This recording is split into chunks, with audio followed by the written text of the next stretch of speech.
One day I'm gonna be everything I wanna be. I don't let it get the most of me. One day I'm gonna be free. I wanna be everything I'm gonna be. My future right in front of me. One day I'm gonna be free. I wanna be free. Then let me be free. From the depths of darkness, a voice emerges. A host with a fire burning in his soul. With a heart steel and a spirit unbroken. He rides on two wheels ready to claim his throne. Amidst the chaos and the thunderous roar, insane wheels rise as a force to be reckoned with. Fueled by the power that only metal can bestow, he takes his step, refusing to submit. Insane wheels hear his battle cry. Metal and mayhem will never die. Rituals report and paves his way. More legend in the making, day by day.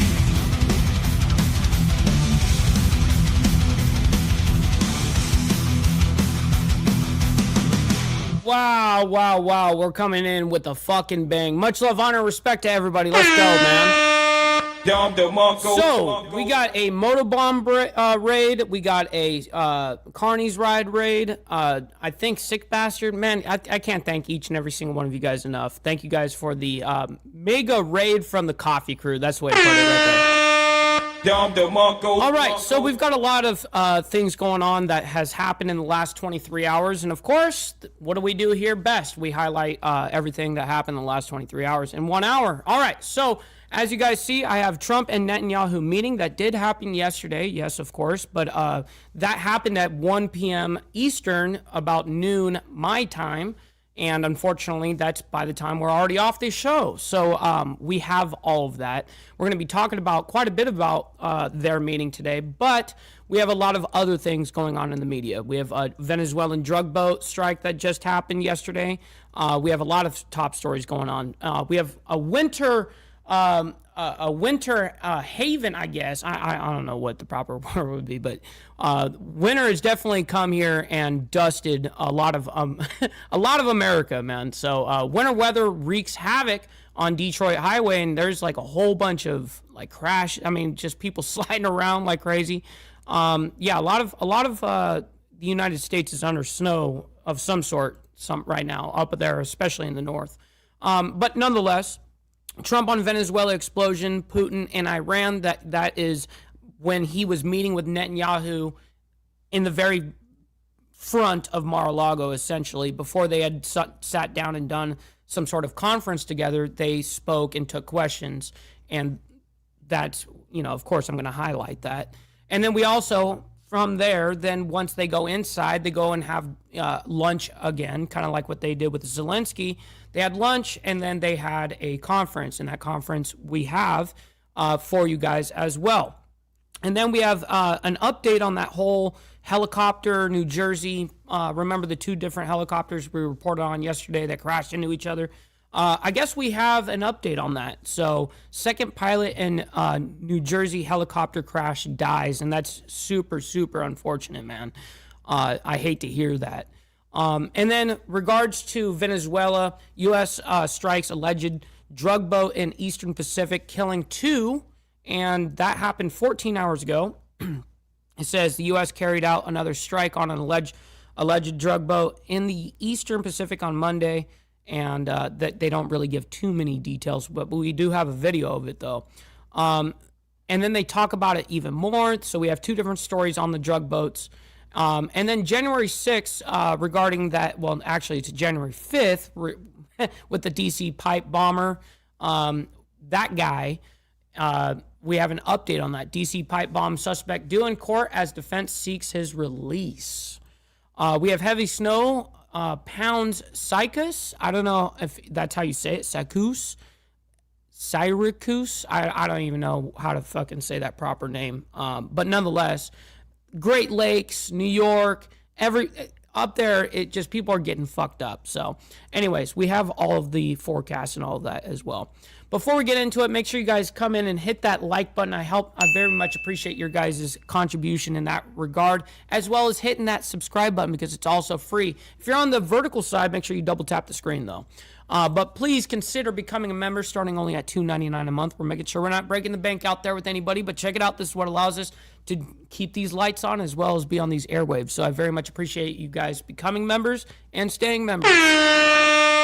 Little side note here, follow my Instagram at BallValveTV where I post everything behind the scenes of not only my life, but as well as the show, Millennial Food Time, breaking news, the campaign trail. I mean, shit, we do it all over there. Make sure you guys message and follow me over there. We also have a Discord server for all of you legends. We have Naomi will throw a Discord link invite for the chat. Make sure you guys join up on that. We have the majority of you guys in the Insane Wheels family, but we need to have 100%. And last but not least, all super chats, super stickers, gifted memberships, and membership signups are, of course, all going to be presented live and shouted out onto the stream. But if you guys would like to skip that YouTube 30% brutal cut that they take from your hard-earned cash, well, we have these platforms right here that you guys can donate to, and of course, intervene and let me know what you guys think. Right? You know, it's a great way to get your voice heard. So I have my email up. If anything comes through our way, we will go ahead and read that out loud. All right, good morning to all you legends, man. We got a ton of you legends in here. We got Vanguard Ratchet in the building. We got Tootie Bug. We got Naomi, as well as Carney's Ride. Thank you so much for the raid, by the way. Yes, sir. We got Frank in the building. And yes, that is Lucy right there. We got Motobomb as well. My man coming in with the raid, as well as Sick Bastard. You guys are fucking awesome, man. We got Big Dan as well. Good morning, good morning. Let's see here. We got Rabbit of Chaos as well. Good morning to you. We got Gary as well. Quick Shoe. Yes, sir. We got Bill Stacks in the building as well. Brother So Loud from the Boondocks in North Carolina. Always appreciate you. We got my brother Junkyard.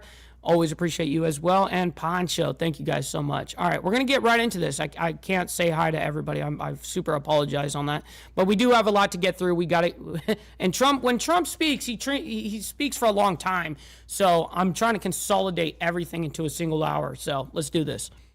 We are following some breaking news out of Detroit, Michigan. Take a look at this. This is a live look at one of those traffic cameras as a crash along I-75 in Detroit has involved dozens of cars. This is a live look from one of those traffic cameras, and you can see I-75 now at a standstill with some of these cars horizontal slipping and sliding on they're the actually ice and the snow right there. These guys are all just sliding down the highway.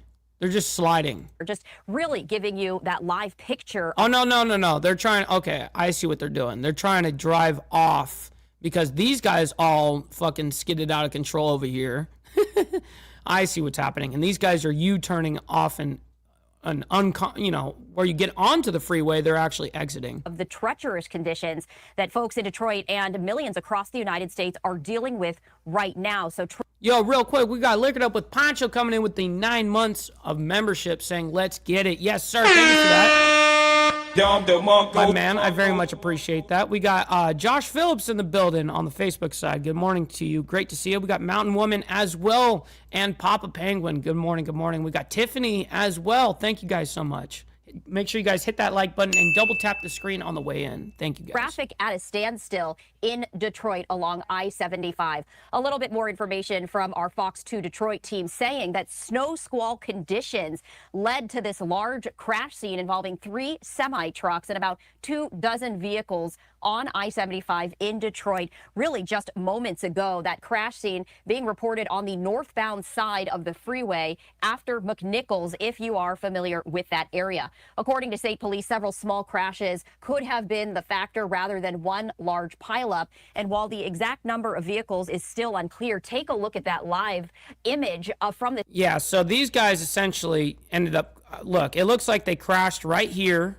There's like a pileup of cars right here. And I saw a tow truck loading some sort of car over here on the bottom left and then driving off. So they probably skidded out of control right here and slid down this way as well. And but they say dozens were involved in this car, dozens of cars are involved in crashing together. Traffic camera, as it looks like some of these vehicles are now trying to navigate around the crash scene and go through the median. It's just a mess right here. So we did want to share this with you. We are getting new information. This is from Fox 2 Detroit saying, according to MDOT, the left shoulder, left lane, right center lane, and right shoulder are blocked. And yep. Wow. So they are all blocked. So this is a huge crash. They just confirmed up here. This is like a major crash. So they did confirm a live that. Look at this scene right here. Northbound I-75. Fuck that, Tootie, huh? Those lanes are blocked and that freeway is closed. So we can see vehicles, cars trying to navigate. Yeah, that's going to be rough. But nonetheless, at least you guys see it is fucked out there right now. But we're going to move on from weather. We have a lot of world news, geopolitics, and American news to get to. Speaking of American news, we got Trump that, takes some questions with Netanyahu when they greeted over there in Mar-a-Lago yesterday. Let's go ahead and check that out.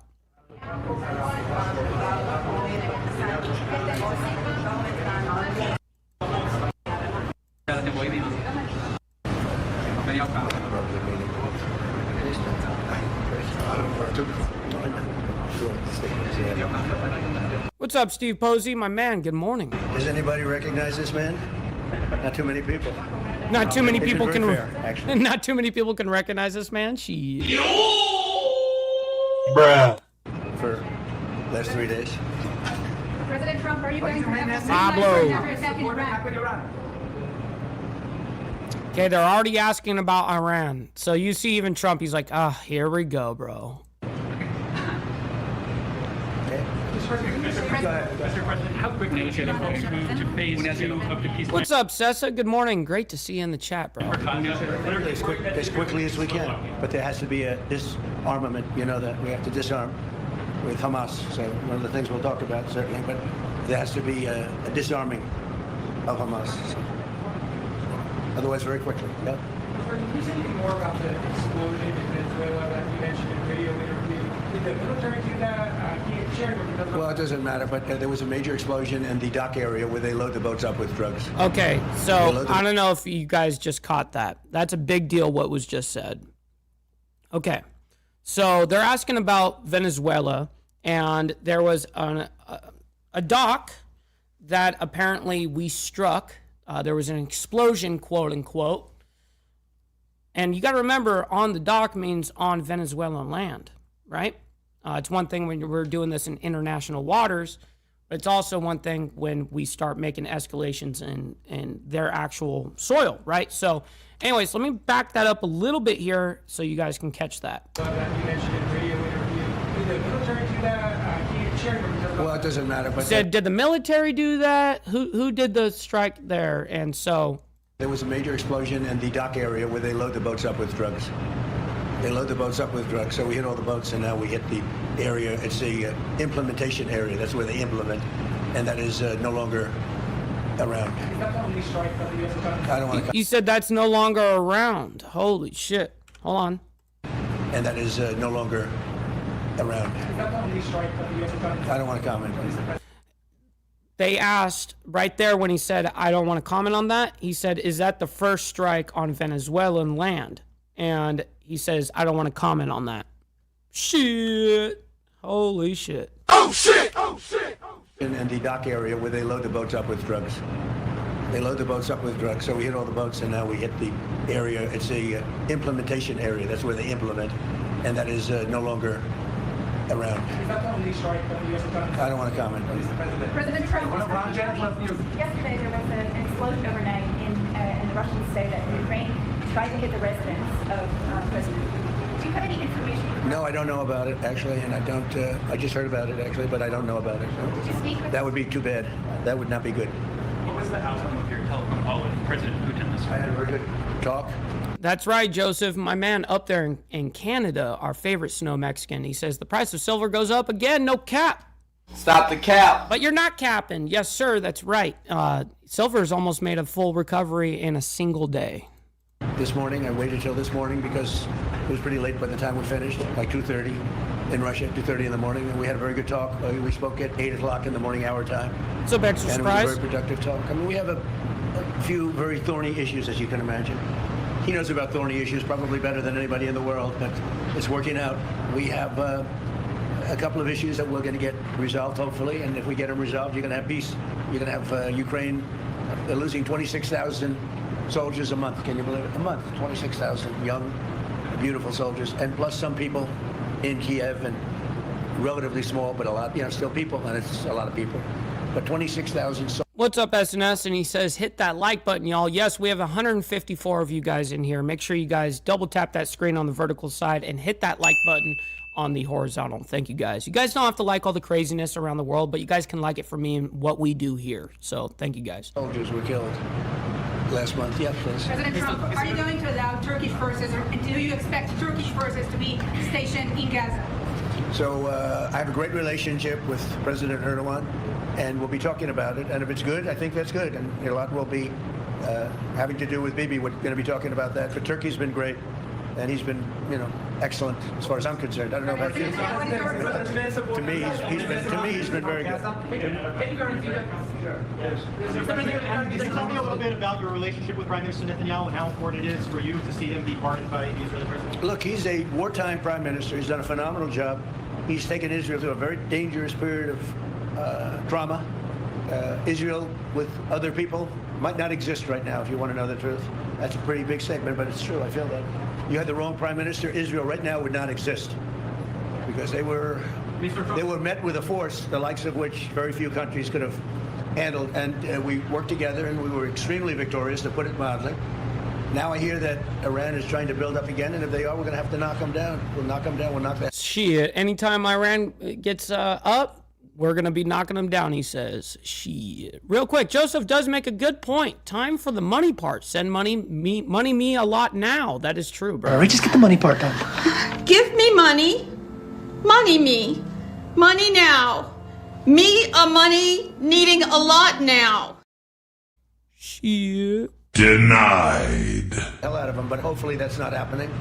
I heard Iran wants to make a deal. If they want to make a deal, that's much smarter. They could have made a deal the last time before we went through, a big attack on them, and they decided not to make the deal. They wish they made that deal. So I think, again, they should make a deal. They want to make a deal, but sometimes that doesn't happen. Yeah, please. Hold on, before that guy asks a question, we got my man, King Adam, coming in the building with the $5, man. Let's go. Shit. I appreciate that, kind sir, very much. That shit adds up very quickly. Thank you for that. Would you support the overthrow of the Iranian regime? Who? Iranian regime. I'm not going to talk about overthrow of a regime.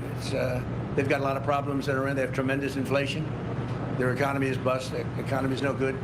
And I know that people aren't so happy, but don't forget, every time they have a riot or somebody forms a group, little or big, they start shooting people. They kill people. And the people tend to... I've watched this for years. There's tremendous discontent. They form 100,000, 200,000 people. All of a sudden, people start getting shot. And that group disbanded pretty quickly. So I've watched it for years. They're vicious people, yeah. Mr. President, will you support an attack, Israeli attack on Iran if Iran will not have a deal? If Iran will continue with their ballistic missiles and also nuclear weapons? If they will continue with the missiles, yes. The nuclear, fast. Okay. One will be yes, absolutely. The other was, we'll do it immediately.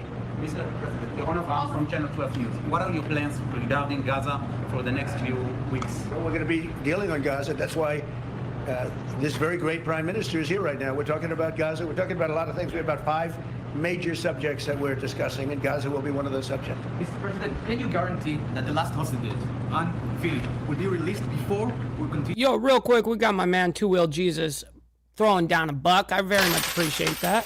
Thank you for the $1, kind sir. In the second phase of the Gaza plan. Well, let's put it this way.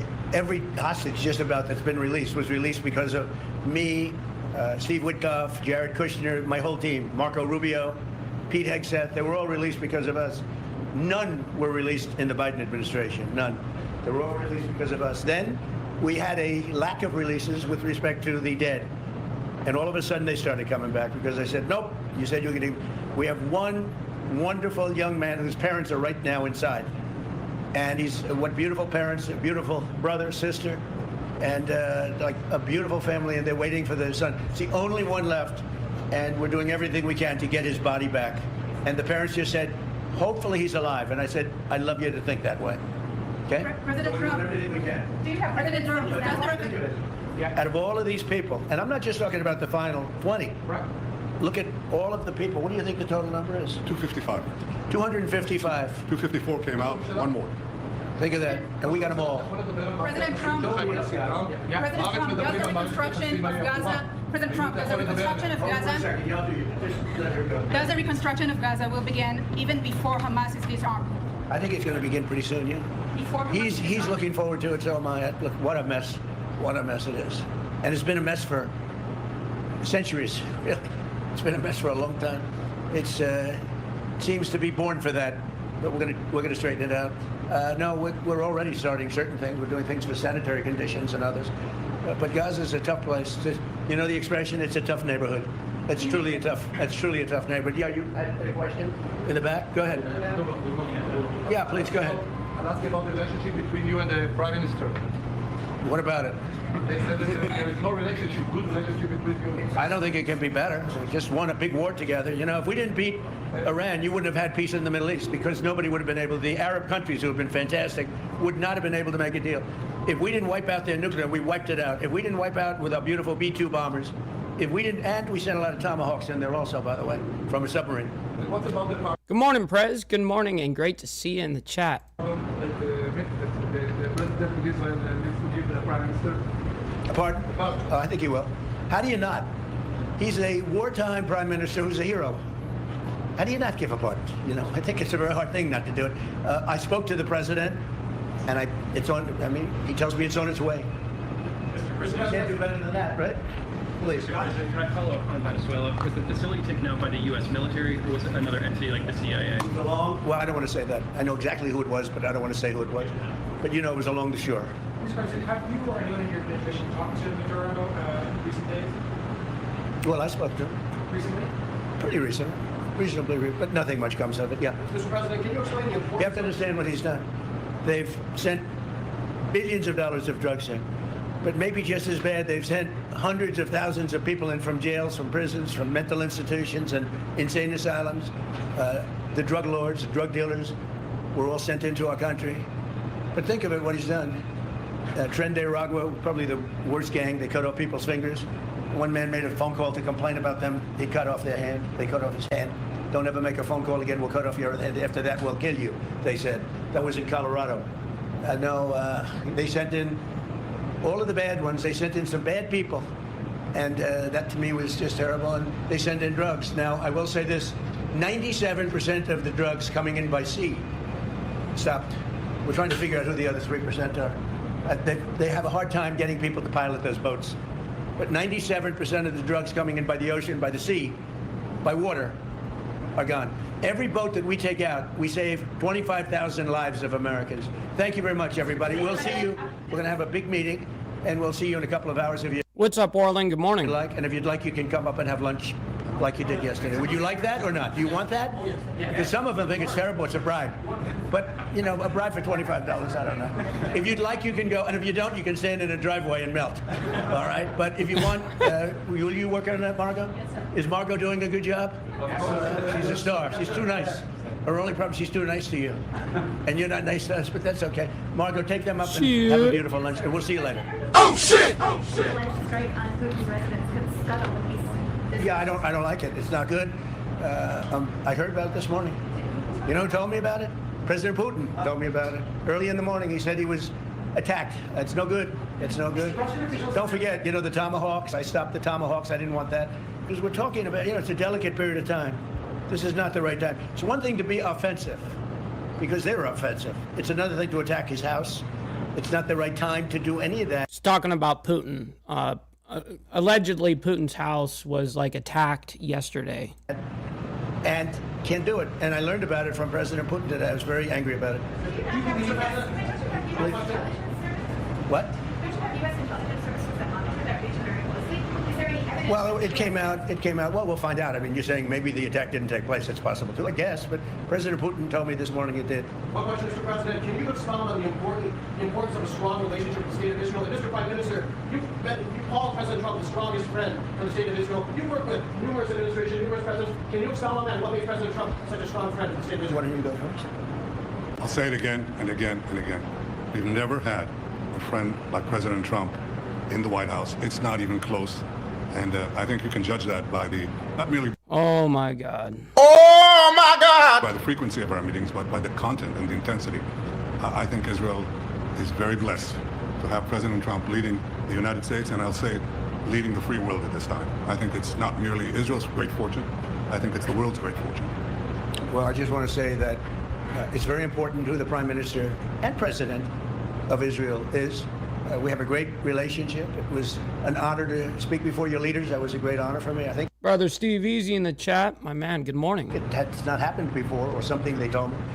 But the relationship's been extraordinary, and Bibi's a strong man. He can be very difficult on occasion, but you need a strong man. If you had a weak man, you wouldn't have Israel right now. Israel would have been, Israel... Anna Grilopis, good morning. With most other leaders would not exist today. They would not exist.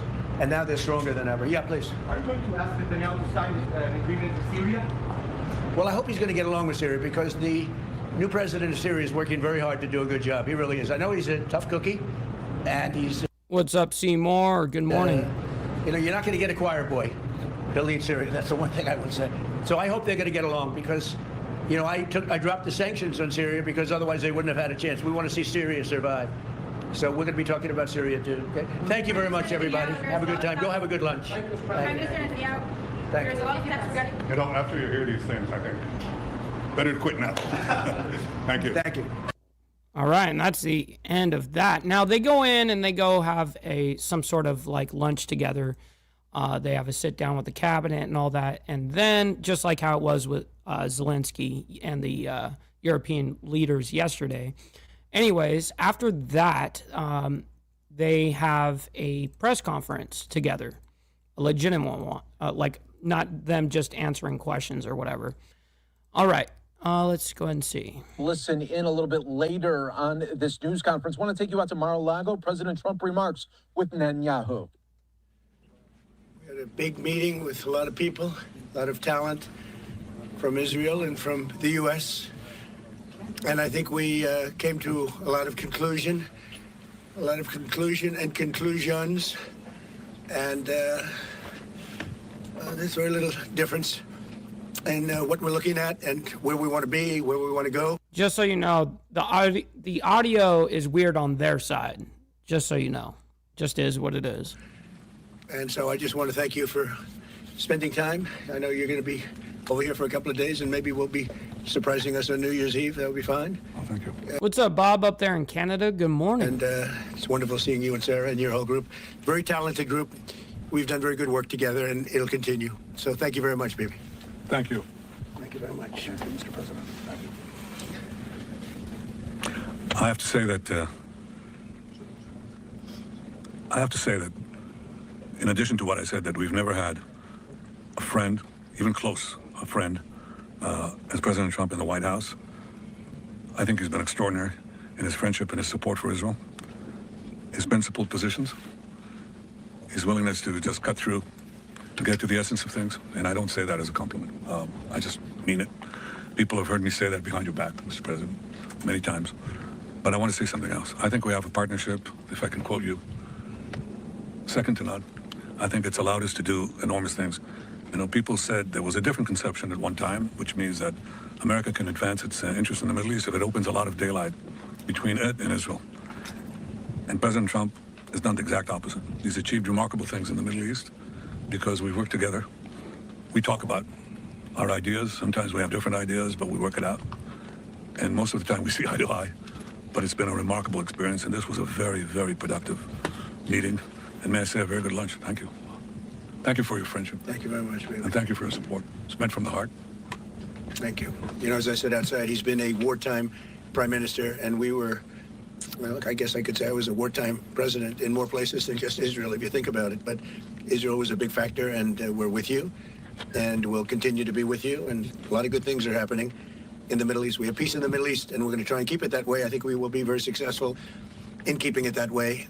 And you've been a great friend, and I've been a great friend to you and to Israel. And it's been my honor. And the award that I was given was really surprising and very much appreciated. Well, President Trump has broken so many conventions to the surprise of people, and then they figure out, oh, well, maybe, he was right after all. So we decided to break a convention too, or create a new one, and that is to award the Israel Prize, which in almost our 80 years, we've never awarded it to a non-Israeli, and we're going to award it this year to President Trump. This was announced formally over lunch by our Minister of Education, who's responsible for the Israel Prize. It's going to be awarded to President Donald J. Trump for his tremendous contributions to Israel and the Jewish people. I think it's such a fitting thing, and it would honor us, obviously, Mr. President, if you could visit Israel in that occasion on our Independence Day. But I have to say that this reflects the What's up, Brother Slim? Good morning. Great to see you. Overwhelming sentiment of Israelis across the spectrum. They appreciate what you've done to help Israel and to help our common battle against the terrorists and those who would destroy our civilization. So, again, that's an expression of thanks and appreciation. Thank you, baby, very much. That really is a great honor. Any questions, please? We'll go pretty quickly because pretty much we agree on most of the things, and you would know what most of those things are. Please, go ahead. Thank you, Mr. President. I'd like to know if you and the Prime Minister talked about having Israel pull back its troops before Hamas fully disarms. I know that's been an issue. Did you push for that today? Well, we talked about Hamas and we talked about disarmament, and they're going to be given a very short period of time to disarm, and we'll see how that works out. Steve Witkoff and Jared Kushner will be in charge of that from our side, but if they don't disarm, as they agreed to do, they agreed to it, and then they'll be held to pay for them. And we don't want that. We're not looking for that. But they have to disarm within a fairly short period of time. Was Israel withdrawing its forces? Well, that's a separate subject. We'll talk about that. Mr. President, Yes. Mr. President, did you have a message for the Prime Minister about the West Bank? And are you at all concerned that Israeli settler violence, could be undermining the peace plan? Well, we have had a big discussion for a long time on the West Bank, and I wouldn't say we agree on the West Bank 100%, but we'll come to a conclusion on the West Bank. If I could ask, what is the disagreement? Well, I don't want to do that. It'll be announced at an appropriate time. But he will do the right thing. I know that. I know him very well. He will do the right thing. Yes? There is a growing fear of a confrontation between Israel and Turkey. How are you going to ease this tension given the fact that President Erdogan calls Mr. Netanyahu Hitler and compares Israel to the Nazis? Well, I know President Erdogan very well. And as you Yo, Hans, will you relax? I'm Mike, fucking idiot. all know, he's a very good friend of mine. And I believe that, and I do respect him, and Bibi respects him, and they're not going to have a problem. They're not going to have a problem. I know him very well. And you've seen me do things with President Erdogan and Turkey that nobody else could have done. We're not going to have a problem. He's done a fantastic job. I'm with him all the way. I'm with Bibi all the way. Nothing's going to happen. Yes. Mr. President, are you concerned that Israel is not moving quickly enough to phase 2 of the peace plan? Well, I'm not concerned about anything that Israel's doing. I'm concerned about what other people are doing or maybe aren't doing. But I'm not concerned. They've lived up to the plan. They're strong. They're solid. And sometimes they don't understand what's... No, I am not Jewish. Jesus Christ. You guys in the chat are fucking retards sometimes. Somebody violates something that you want to give them a second chance. Well, we'll give them a couple of second chances. But no, Israel's lived up to the plan 100%. Don't forget, we made the plan possible by taking out Iran. And speaking of Iran, I hope they're not trying to build up again, because if they are, we're going to have no choice but... I don't blame you, Steve Easy. We'll see you on the flip side. Very quickly to eradicate that buildup. So I hope Iran is not trying to build up, as I've been reading, that they're building up weapons and other things. And if they are, they're not using the sites that we obliterated, but they're using possibly different sites. We know exactly where they're going, what they're doing. And I hope they're not doing it because we don't want to waste the fuel on a B-2. It's a 37-hour trip both ways. I don't want to waste a lot of fuel. Okay? Mr. President Trump, just after your last remarks regarding the pardon request of Prime Minister Netanyahu, Herzog office told us that you have not talked after the official request of Prime Minister Netanyahu pardon. Can you clarify to us? Did you talk Which about request are you talking about? with the President Herzog, the Israeli President Herzog? Did you talk with him directly? President Erdogan? Herzog. The Israeli Oh, so President you're talking Herzog. about pardon? Yeah. Oh, well, you got to say that. No, I think... Before he answers this, I always say, just embrace your fuck-ups. You know what I mean? Just embrace them. Fucking where? Don't beat yourself up over past mistakes. You are going to fuck up again in the future, quite possibly in a most spectacular fashion. Why worry about yesterday's fuck-ups when you have tomorrow's fuck-ups to look forward to? You are a fuck-up, and fucking up is part of your growth process. Embrace the process. Shit. He's going to be in great shape. He's a wartime prime minister at the highest level. He's achieved tremendous success. And I'll say it, if you had 8 out of 10 prime ministers in his position right now, or before right now, maybe, you wouldn't have Israel any longer. Israel would not exist. I'd say two of them would, and 8 of them wouldn't. Those are not good odds. You needed a very special man to really carry through and really help Israel through this horrible jam. These are major factions, and it started with our negotiation with Iran. I think it probably started with Soleimani. That was really where you mentioned that today. It started with Soleimani. Bad guy, doing bad things, hurting a lot of people, killing American soldiers and other soldiers. But it started right there, would probably be the starting point. And then from that point forward, but you have a wartime prime minister at the highest level. There could be other wartime prime ministers, but they'd lose. He won. And I think the people of Israel appreciate it. I think a lot of the people in the world appreciate it, actually. And because of that victory, we were able to get peace in the Middle East. If you had a different kind of a personality, if you had a weak person or a stupid person, and there are plenty of both of them, you would not have had success, and you might not have Israel. And you report for Israel. I know you're very proud of it, and you do a great job. You might not have a job because there might not be an Israel right now if you had a different prime minister. That's a big statement, but to me, it's a very simple statement to make. I'm looking at Pete Hegseth, and he's sort of nodding. If they don't have a strong prime minister, Pete, you might not have Israel today. I think he'll go down in the record books. And, I was a big help. I'll be honest with you, big help. Somebody said in the room, if you don't have Trump, you needed a proper combination of everything. And if you didn't have that combination, which they had, you would not have an existing Israel right now. And the people of Israel know it. That's why they like... Oh, my God. Get it over with. Bruh. Like me, and it's why they actually like him. He's got a little bit of a love-hate more than I do over there. But you know what? Even the haters have a lot of respect for him. There's a lot of jealousy about him. A lot of jealousy. Jealousy is a bad word. But I believe you would not have Israel right now, so it's a big deal. Yeah, please. President, a recent poll showed that as many as half of Gazans would be willing to leave the Gaza Strip if afforded the opportunity to do so. Back in February, you said that all Gazans should be... I heard that number today, half of Gaza would leave. I've always said it. I said if they were given the opportunity to live in a better climate, they would move. They're there because they sort of have to be. I think it would be a great opportunity, but let's see if that opportunity presents itself. But we're helping the people of Gaza a lot. So is Israel, by the way. So we'll see what happens. But I saw that it was a poll. It was actually more than half the people would leave if they were given the opportunity. And I've been saying that for a long time. To me, it was common sense. So it's interesting. Why wouldn't countries accept them? Look, let's not talk about it because we don't want the controversy. Right now, we're helping Gaza. But if they were given the opportunity, I think even higher than that, the group that did the poll is usually, I call them negative pollsters. You have a lot of them. And yet this poll was, I think, very accurate, other than it would be more than half the people if given the opportunity, but they haven't been given that opportunity. So we'll see what happens. Mr. President, have you reached a point of understanding regarding Syria? We do have an understanding regarding Syria. Now, with Syria, your new president, I respect him. He's a very strong guy, and that's what you need in Syria. You can't put a choir boy. You can't put somebody that's a perfect person. Everything's nice, no problems in life. You have the opposite there. He's a strong guy. We get along with him great. I can't ask for any more. He's been with us all the way. We had that mishap with ISIS, and he was with us all the way. He was fighting us. He was fighting them. So I hope Israel. I'm sure that Israel and him will get along. I will try and make it so that they do get along.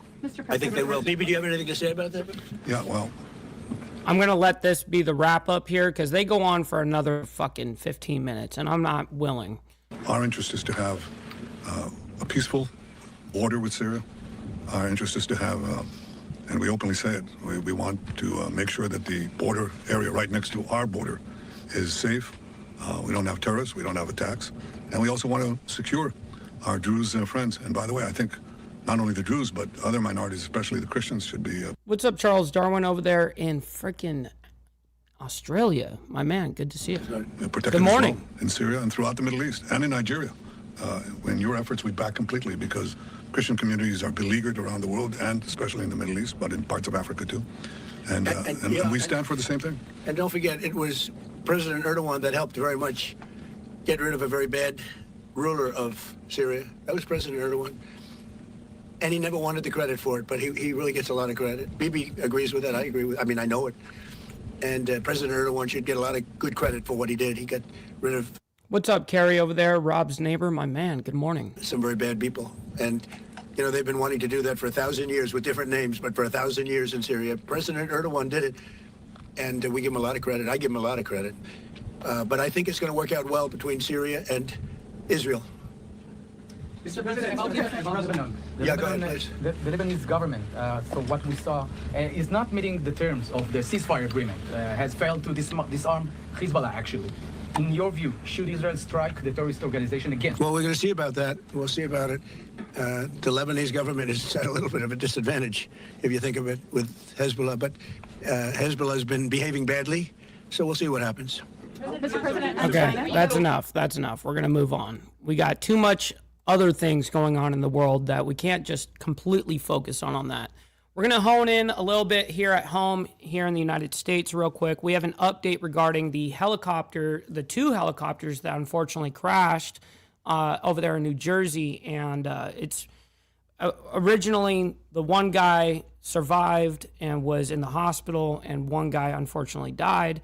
And now there's the update that the second pilot in the New Jersey helicopter crash has now died, which is very, very unfortunate. Let's go and bring this up, and we follow these stories, man. This is what we do.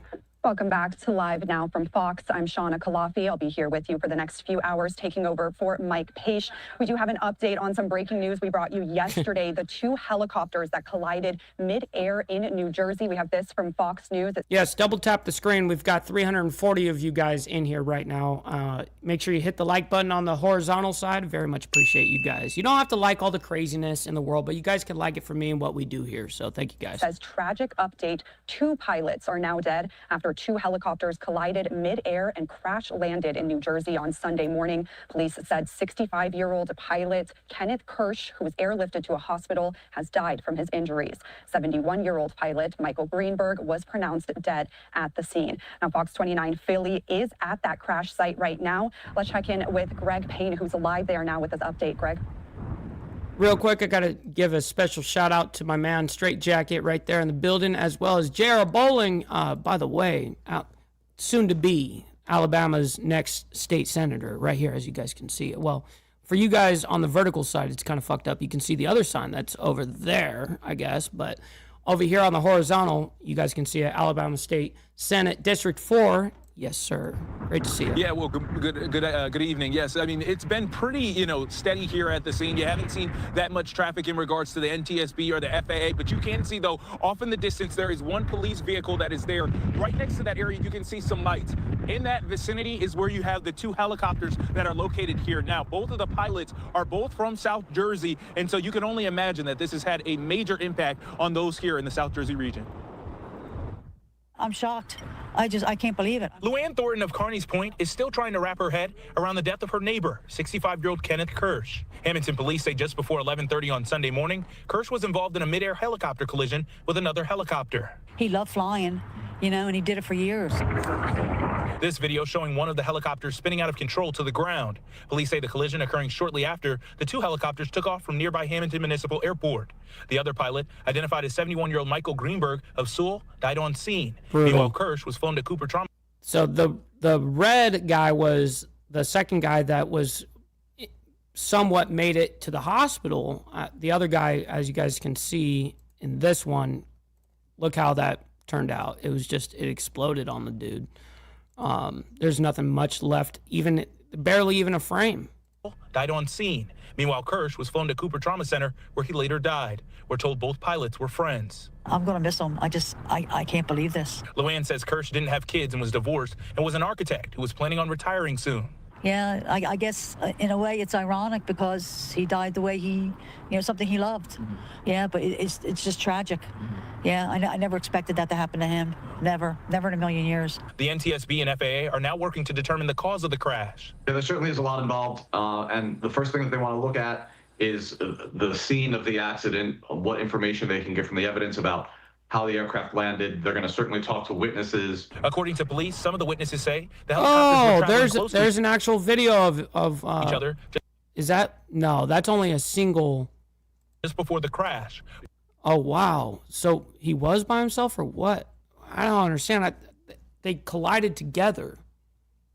Former Navy pilot and aviation attorney John Gagliano says that it's called formation flying, and it's allowed under the FAA regulations. As long as both pilots consent to the formation and they've briefed the formation, then it's absolutely allowed. It is a very specific skill to fly in formation that takes specialized knowledge and training. Which experts say the investigation will look into everything, from the pilot's experience, their training. What's up, Red Lipstick? Great to see you in the chat. Hopefully you're enjoying your morning so far. And the condition of the aircrafts. As I mentioned, whether there was a mechanical difficulty on one of the helicopters before the collision occurred, that's certainly something that's relevant and something that the authorities should be looking at. Now, as to be expected, there is going to be a law enforcement presence that's going to be out here. Yeah, and by the way, King Adam, I also did report that there is a video out there that was supposedly the crash or whatever, but it was a fake video. And I did announce that yesterday. And I don't think that one was referring to this particular crash. I think he was just talking about when they spiral out of control and they used a reference video, I think. But I don't think that was the actual video. So good catch. Overnight as they are watching the scene. Now tomorrow both helicopters will... By the way, we have over 300 of you guys in here. Make sure you guys double tap the screen on the vertical side and hit the like button on the horizontal.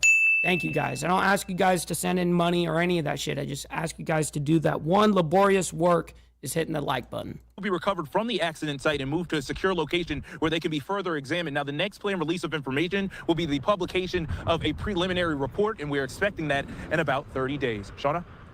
All right, thank you so much, Greg, for that update from the crash site. Again, we want to show you. All right, so let's go ahead and move on, though. We have a lot of things to give you guys updates on. So, U.S. strikes alleged drug boat in Eastern Pacific, killing 2. This happened on Monday, which was yesterday.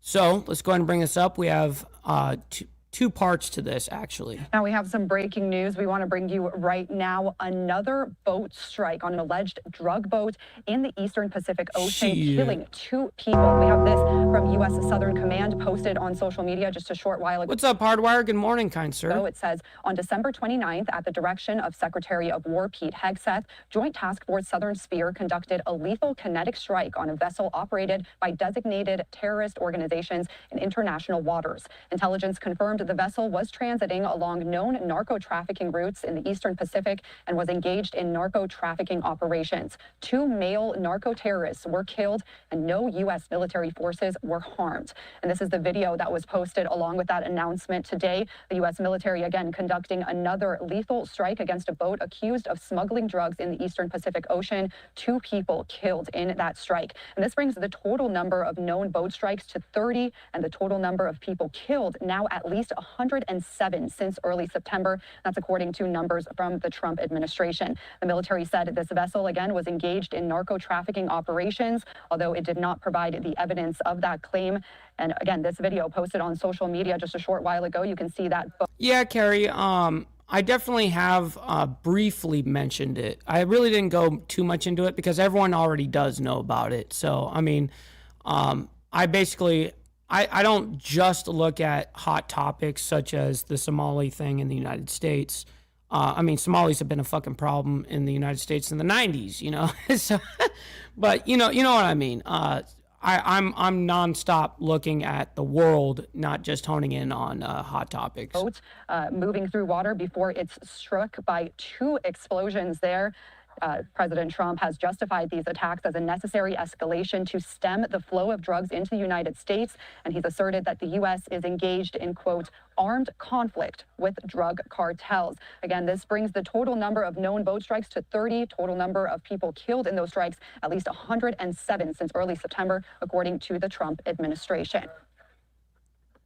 We will continue to follow those boat strikes on alleged drug boats. Shit. All right. So they do have a follow-up update on this. So let's go ahead and bring this up, and we'll go ahead and see if there's anything else here regarding this. And then we're about to get into the D.C. pipe bomber, the whole situation January 5th, the day before January 6th. Turning our attention now to a developing story, another strike conducted by U.S. military against an alleged drug boat in the Pacific Ocean. We're taking a live look here at a social media post from Reuters. But it was U.S. Southern Command who's announced that they struck another alleged drug boat in the Eastern Pacific, marking at least the 30th strike since September 2nd. U.S. officials also saying that 2 men were killed. Fox News correspondent Madeline Rivera joining us live now in Washington, D.C. Madeline, what do we know? Hi, Corral. Well, we know that the U.S. Southern Command posted that video on X showing what appears to be the latest boat strike here and against an alleged drug boat. So like you said, this is now the 30th known strike against these alleged drug boats. Wow, the 30th. Since this Operation Southern Spear began on September 2nd, and that 2 men were killed, so more than 100 people have been killed so far in this operation. But it appears that the United States is now taking a different action. So you've got these strikes on alleged drug boats. You've got those seizures of those oil tankers. They're pursuing a third one in the Caribbean. And now the president sharing... Real quick, what's up, Virgil? Great to see you in the chat, by the way. And we got Gas Mask as well. Good morning, good morning. Something last week to a radio station saying that they hit a facility where these ships are coming from. So yesterday, during his news conference with Israeli Prime Minister Benjamin Netanyahu, the president was pressed about this comment. He was asked about more details. He didn't give too much, but he did say that the U.S. hit a facility where these, or hit a dock specifically, where these drugs are being... Right, where they were, quote unquote, being loaded onto the boats. Now, when you do these strikes on land, on Venezuelan land, right, that's a little bit of an escalation. Loaded. We don't know exactly where this dock is and who conducted this operation, what agency specifically, whether it's the CIA or whether it's the U.S. military. Right, because Trump didn't want to answer that. We have reached out to the Pentagon, and they referred us back to the White House for comment. The CIA, meantime, you'll remember that the president weeks ago had authorized the CIA to conduct covert operations in Venezuela, but we have not heard any confirmation from the agency itself. So still some things that we don't know, but it does mark a major escalation in this pressure campaign against Venezuelan President Nicolas Maduro, whom the administration has accused of running an illegitimate regime. Corral. Right, and don't get it twisted. This is about regime change and control of resources. So that really is what it boils down to. All right, we're going to move on, though, because we got the D.C. pipe bomber update on this. Let's go ahead and bring this up. And we've been following this story as well. Apparently, he's supposed to appear in court today. Turning now to a story that we are following very closely. The January 6th pipe bomb suspect due back in court later today. New this morning also, it does appear his attorneys plan to argue for that suspect to be released as court proceedings continue. We're joined live now by Fox 5's Stephanie Ramirez. She is back outside of the district's federal courthouse with more of those details this morning. Stephanie. Good morning, and we are learning about those details in a motion filed overnight by the suspect's defense attorneys. The suspect in this case is 30-year-old Brian J. Cole Jr. of Woodbridge, Virginia. Yeah, but Charles, real quick, and yes, I am going to be on next week. Yes, my schedule doesn't change, whether it's holidays or not. But the whole silver thing, it recovered in a single day. I mean, look at what silver prices are right now. It basically recovered in one single day. Yeah, and in part of their arguing for why they believe their client would not be a danger to the community if released, they are shedding a light here at what they call government-induced excitement around their client's arrest. Now, we'll get to more what they had to say in these documents in just a moment. First, though, Fox 5 did speak with an expert weighing in on the fact that we haven't seen a grand jury indictment yet in this case.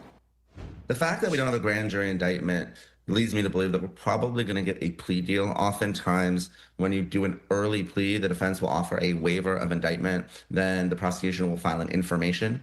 This guy. Why are you gay? That will save them from having to go to the grand jury. We know how easy it is to get a grand jury indictment. And that's a little carrot the defense throws the prosecution to let them know that they're acting in good faith and they intend to reach a resolution in this case. Meantime, we did report just yesterday on a recent DOJ memo revealing that the suspect in this case had given investigators a confession after... Frank, you are preaching to the choir. I invest every single month.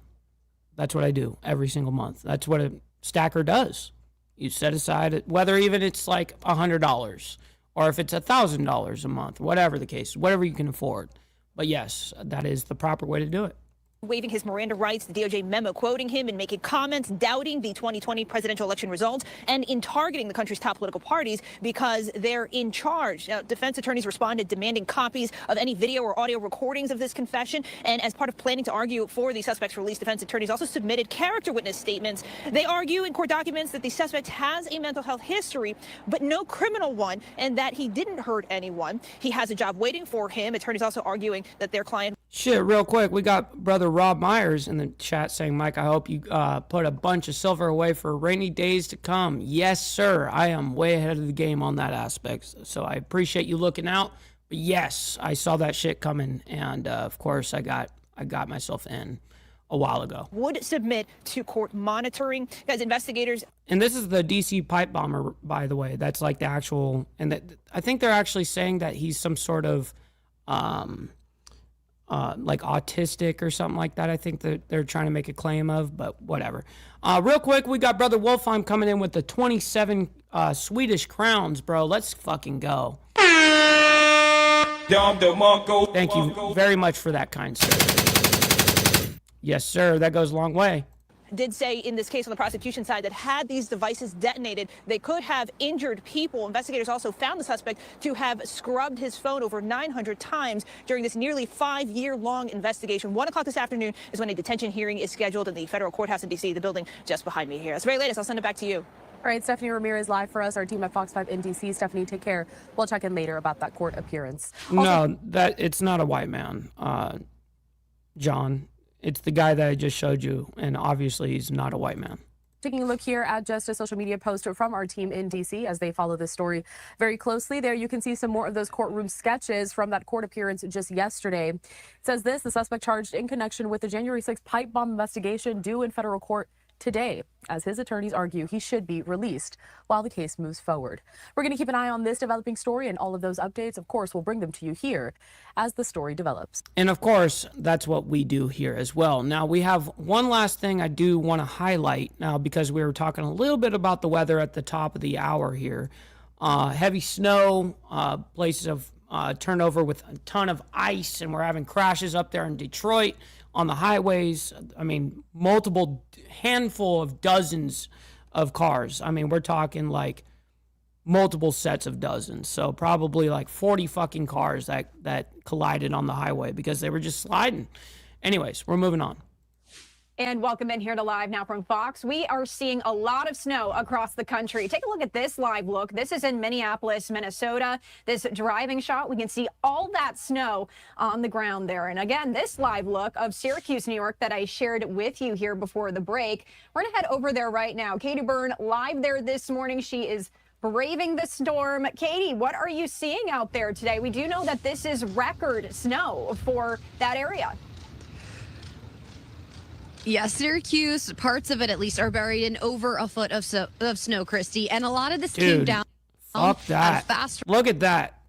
Fuck all that shit. That is some bullshit. Fuck that. Bruh. Overnight, we ended up with 11 inches of snow in the span of 5 hours between 2 a.m.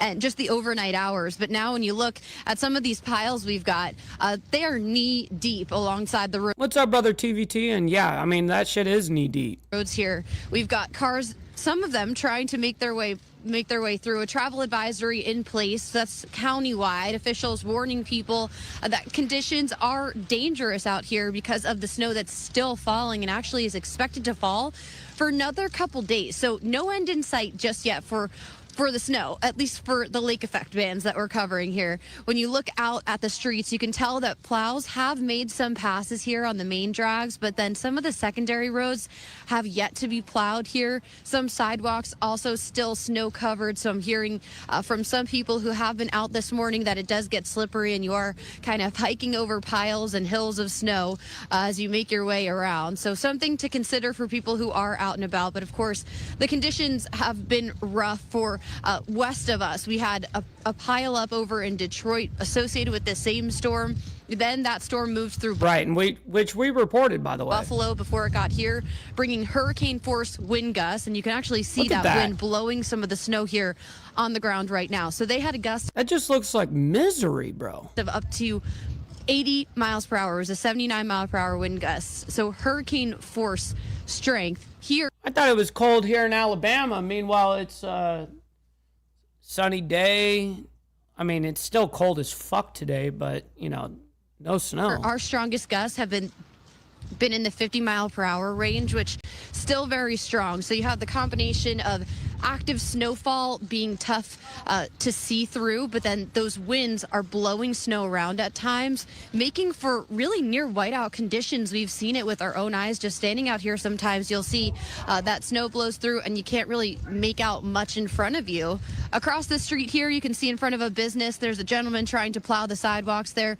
A lot of the businesses have been out up. That's right, baby. Roll Tide. And early, trying to stay on top of this because we are in Syracuse, after all, the snowiest city in the U.S., a place where people are used to getting snow just like this. So they say that. Yeah, fuck all that noise. All right, listen, that is our hour. I can't thank each and every single one of you guys enough. Obviously, I cannot do this without you guys. Thank you guys for hitting the like button and double tapping the screen on the vertical side. I very much appreciate that. Listen, stick around. We're going to be rating our buddy Rob Noor. He's a great political commentator. Make sure you guys stick around for that. He's phenomenal. So anyways, make sure you let him know we're coming through with the Mike Ball / Insane Wheels raid.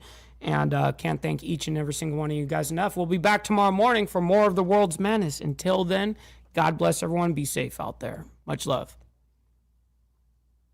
From the depths of darkness, a voice emerges, a host with a fire burning.